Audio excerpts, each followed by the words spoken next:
Thank you.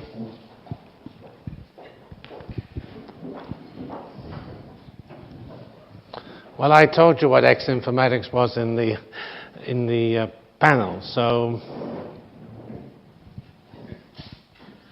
I showed a version of this slide in the panel, and it's I repeat it because I think it's a helpful way of understanding what we're trying to do and why these various topics such as clouds and data analytics and big data are important.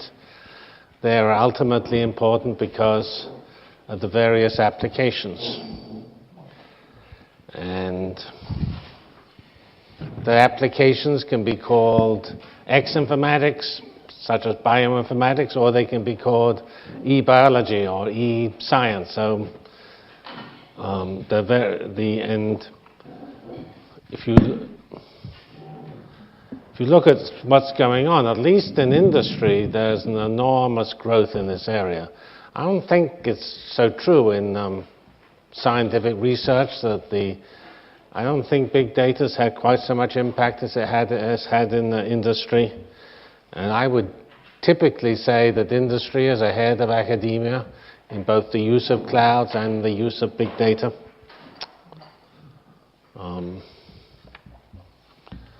And the other term which we will use is data science, which somewhat ill-defined again, but data science is the academic field which has something to do with training people in this basic area.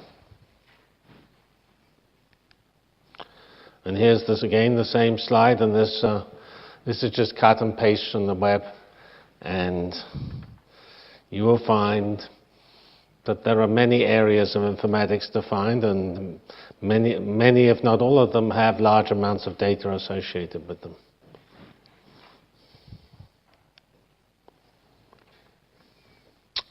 So these are the topics this presentation will discuss.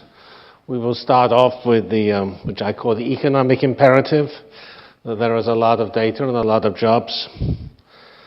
Some remarks about the computing model, where industry has adopted clouds, and probably academia has not adopted, at least in the US, academia has not adopted clouds. Some comments on the research model, the so-called fourth paradigm, data-driven science.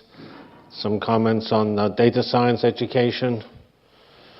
What I call the confusion in this new-old field. It's big data is somewhat a new field, but people have been